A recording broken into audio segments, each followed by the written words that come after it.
Welcome to the Crafty Mini, and in this one we're going to be looking at the Trench Crusade rulebook, which I've got. Now this one I backed myself. I didn't do any of the miniatures or anything else, just purely the rulebook. Now those of you who have been reading up on Trench Crusade might know there's been some issues recently with they've not sending out models to people, and it appears like they've done a bit of a runner with people's money from what I understand. I don't know the full ins and outs yet, so obviously take that comment with a caveat. But with myself personally, it's the game and the setting itself that I really like. It lends itself very much to that grimdark style. You've seen in previous videos where I've painted some warbands for it, and I just thought I'd do a flick through of the actual rulebook itself, because there is some fantastic art in here, and the setting itself is something really amazing. So we'll be doing a flick through. Pause when you want if you want to have a look at some of the artwork. I'll be doing some stills of certain pages as well that really sort of stuck out to myself, and just going through and seeing what's actually in the rulebook itself.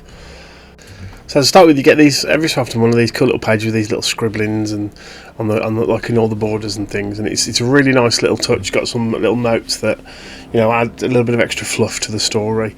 And then going into the start of the book, which is here, that you see all the different factions within the actual Trench Crusade itself. So for those who don't know, the setting is, imagine a medieval slant onto First World War trench warfare, in that demons have actually come onto the earth and have broken through and are now being held back in this really quite horrific, grimdark sort of setting. I was surprised actually the amount of different factions that are in the book as well. It's not just like you have a Christian faction and a Muslim faction and then the demons.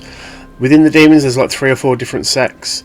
Within the Christian factions you've got different countries as well, and then within the Muslim factions a few different groups within that as well, and all have their own interesting lore and fluff, and definitely worth a read through. As the time of making this video, the basic history of the actual Trench Crusade setting was still free to read on their website, so if it's still there, I'd say go and have a look at it. It's very interesting.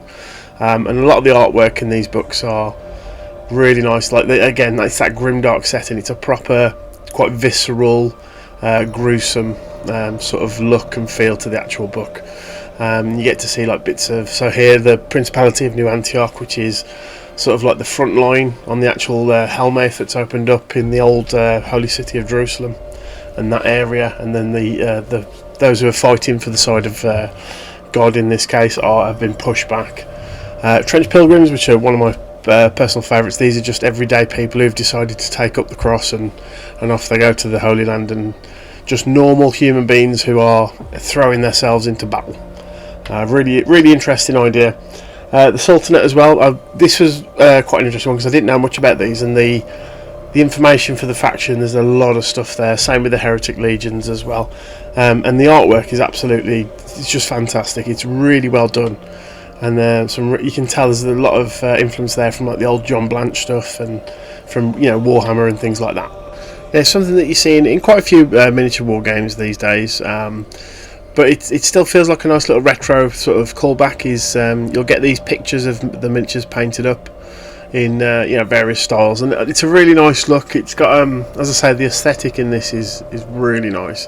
They're definitely hitting the grimdark vibes, as I've said before, and it's just nice to have a rulebook where it's got some of the miniatures there that you can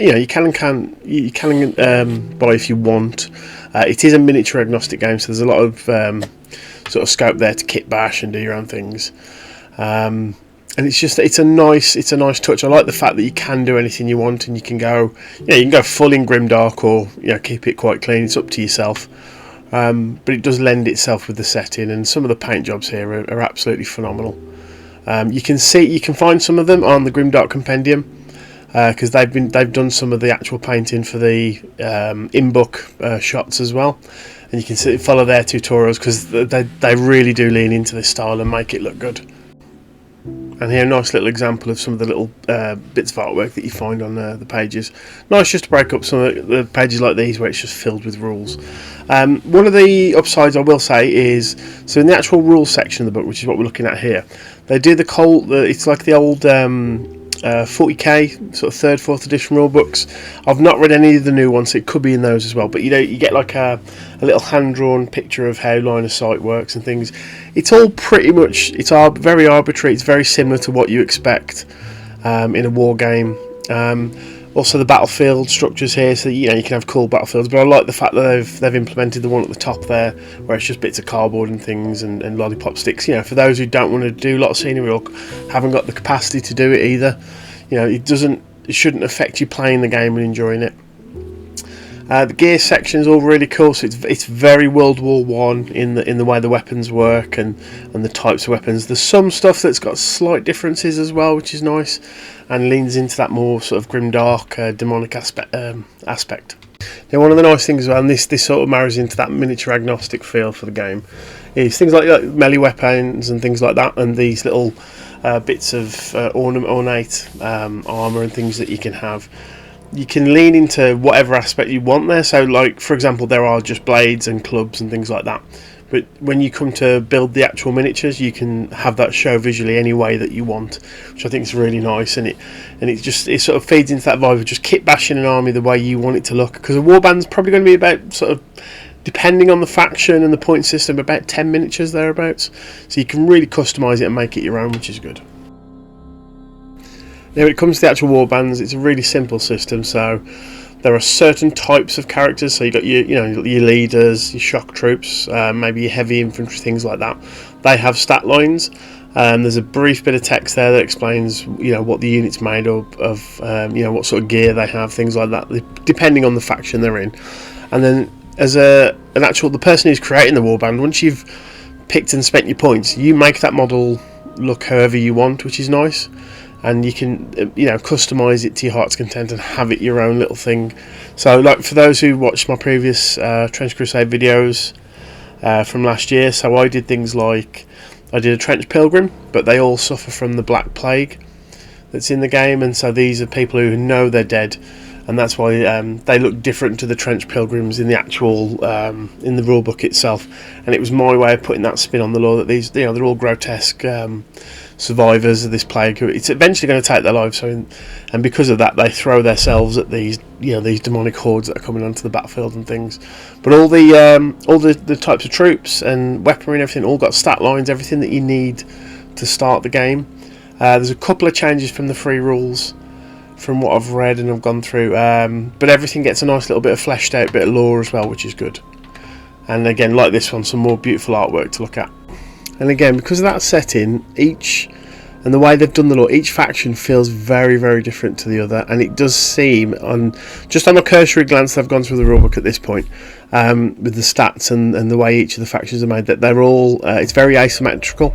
There are some units that'll do, you know, really powerful things, and others that aren't so as good as others, unless you sort of mix them with other types of units and things, which I really like the idea of, instead of it being a bit generic and, you know, this type of armour has this save. You know, if it's put into a particular unit, it you know, it reacts a bit differently. There's also really cool spells and other bits of sort of like weird stuff that you can do, magic and things, which adds another layer of complexity onto the game if you want it. And again, just lends itself more to the lore of the actual game. And every faction just feels unique and different, which I like. Although there's not many of them at the moment, they probably will be doing extras and, you know, other factions within. But like I say, everything does feel unique. The demons, they look and feel like demons. They're horrific, and the things that they can do on the battlefield are vile. And if you've got like a unit of just standard humans, you will struggle, and that it's supposed to feel like that, I suppose. But it's a nice little feel overall. Now, obviously you can play this as a warband skirmish game, but there's also campaign rules, which I like. This is something I'm personally getting more into as I've been doing more sort of tabletop wargaming, especially things like, you know, Silver Bayonet, Last Days, things like that. The campaign system I think is a really cool addition. Something I wasn't aware was going to be in the rulebook, to be honest, but it's nice. You get these little tables and you roll off and see what sort of forces you'll be facing and things. Although it's official, there is no solo play. I think this could be easily modded with a little bit of tweaking of rules, so you could do a solo play of this as well, very similar to the sort of Silver Bayonet. and just have the enemy reacting in specific ways to your forces on the battlefield. So something I'll probably have a look at later on as well. And if you want to see something like that, or some of the sort of ideas I've got for it, let me know, because it's definitely something I could upload in the future. There's loads of cool little very specialist weapons and items as well within the lore, and certain holy artifacts that you can add into your games to do different things. And if campaign play is not your sort of thing, then obviously you've got the scenarios as well, where you can just have little one-offs with cool little maps, and it tells you all like the deployment points and things, everything that you expect in a wargaming rulebook these days, and how you set up your armies before you roll off and start the battle itself. Overall, a really nice rulebook. Now, a couple of things. There's some really weird spelling errors, and I'm not sure how that's got through, which is a bit sad, because this has been on like a Kickstarter type thing where people have backed it before it was out, and it did really well. So it's a bit annoying that those sort of things have slid through the sort of quality control. Also, there's been an errata already, which is really annoying. Like, again, why were these things not ironed out before the release of the book? I'd rather have waited an extra month and get everything right first time. But I suppose this is the thing from backed games. Although for a game that's looking as big as this could be, I do expect a bit better, to be honest with you. Overall, though, it's a lovely book. The lore, that's the main reason I bought it, is the lore, which is absolutely fascinating, and a lot of cool stuff in there. Some really nice artwork, and the miniatures that have been painted. Like I say, a lot of them from the Grimdark Compendium on YouTube, which please go and check out if you like the Grimdark style, because they're phenomenal at what they do. But yeah, overall, pretty good book. Looks like it could be a lot of fun to play. The rules don't seem too difficult either. Pretty standard stuff. So if you've played a miniature skirmish game before, you know what you're expecting.